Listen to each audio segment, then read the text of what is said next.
નમસ્કાર. ઉભેલાને ઊભી સલામ, બેઠેલાને બેઠી સલામ. સૌને આ રંગલો અને રંગલીના લાખો સલામ. એ રંગલા, મારે આજે તને એક પ્રશ્ન પૂછવો છે. શું પ્રશ્ન પૂછવો છે? બોલને મારી વાલી. એ રંગલા, આ વિરાસત એટલે શું? વિરાસત એટલે આપણા ભૂતપૂર્વ રાષ્ટ્રપતિ ડોક્ટર APJ અબ્દુલ કલામ સાહેબે એમને કહ્યું છે કે વિરાસત એટલે આપણા પૂર્વજો તરફથી મળેલી અમૂલ્ય ભેટ. આપણે ત્યારે જ યાદ રાખીશું જો આપણે આપણી યુવા પેઢીને એક સમૃદ્ધ અને સુરક્ષિત ભારત આપીશું, જેનું પરિણામ આર્થિક સમૃદ્ધિ અને સંસ્કૃતિના વિરાસત સાથે છે. એ રંગલા, વિરાસતના પ્રકાર કોઈ છે કે? હા, વિરાસતના આંતરરાષ્ટ્રીય શ્રેણી અનુસાર 3 પ્રકાર છે. 1 સાંસ્કૃતિક વિરાસત, 2 કુદરતી વિરાસત, 3 ડિજિટલ વિરાસત. અને હજુ તો તેના પેટા પ્રકારો પણ છે. દાખલા તરીકે સાંસ્કૃતિક વિરાસતના 2 પેટા પ્રકાર છે. 1 મૂર્ત સાંસ્કૃતિક વિરાસત, 2 અમૂર્ત સાંસ્કૃતિક વિરાસત. મૂર્ત સાંસ્કૃતિક વિરાસત એટલે જેને આપણે સંગ્રહિત કરી શકાય છે અને ભૌતિક રીતે સ્પર્શી શકાય છે. પરંપરાગત વસ્ત્રો, વાસણો, મંદિરો, પિરામિડ અને જાહેર સ્મારકો એ તેના ઉદાહરણ છે.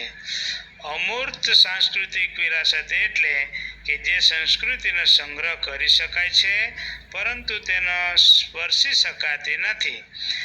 દાખલા તરીકે ધાર્મિક વિધિઓ, નૃત્યો, લોકગીતો, દંતકથાઓ, માન્યતાઓ, જ્ઞાન પ્રણાલીઓ અને વાર્તાઓ. કૌશલ્યો અને પ્રક્રિયાનો પણ તેમાં સમાવેશ થાય છે.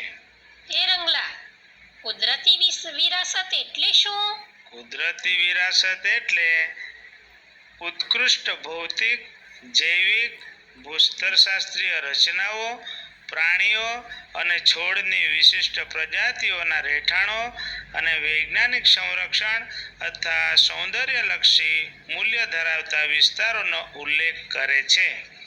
એ રંગલા, ડિજિટલ વિરાસત એટલે?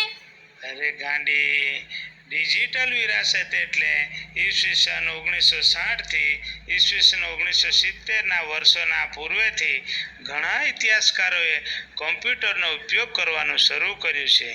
ડિજિટલ ટેકનોલોજી પોતાની પ્રસ્તુતિને પ્રોત્સાહન આપવા ઓનલાઈન મીડિયામાં તેમના ઐતિહાસિક જ્ઞાનની શોધ માટે હંમેશા ઉપયોગી થયું છે. રંગલા, આ વિરાસત એટલે મને સમજાઈ ગયું.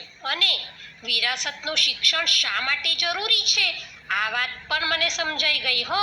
હે રંગલી, પણ મને પણ કહે ને કે તને શું સમજાઈ ગયું? જન્મસ્થળ અને તેની આસપાસના વિસ્તારો પ્રત્યે નાગરિકોમાં જાગૃતિ આવે અને તેની માલિકીનો વિકાસ કરવા માટે, આપણા વિરાસતના જતન માટે બાળકોમાં જાગૃતિ કેળવવા માટે, માતૃભૂમિ અને તેની પરંપરાઓ, રિવાજો, મૂલ્યો વગેરે માટેની ગર્વની ભાવના જાગે તે માટે વિરાસતનું શિક્ષણ જરૂરી છે. હા, નવી રાષ્ટ્રીય શિક્ષણ નીતિ 2020માં વિરાસતનું શિક્ષણનો સમાવેશ કરવામાં આવ્યો છે. તે આપણા માટે ખૂબ ગર્વની વાત છે. તો મિત્રો, હવે તમને વિરાસત એટલે શું અને તેના પ્રકારો વિશે સમજાઈ ગયું ને? તો આવજો.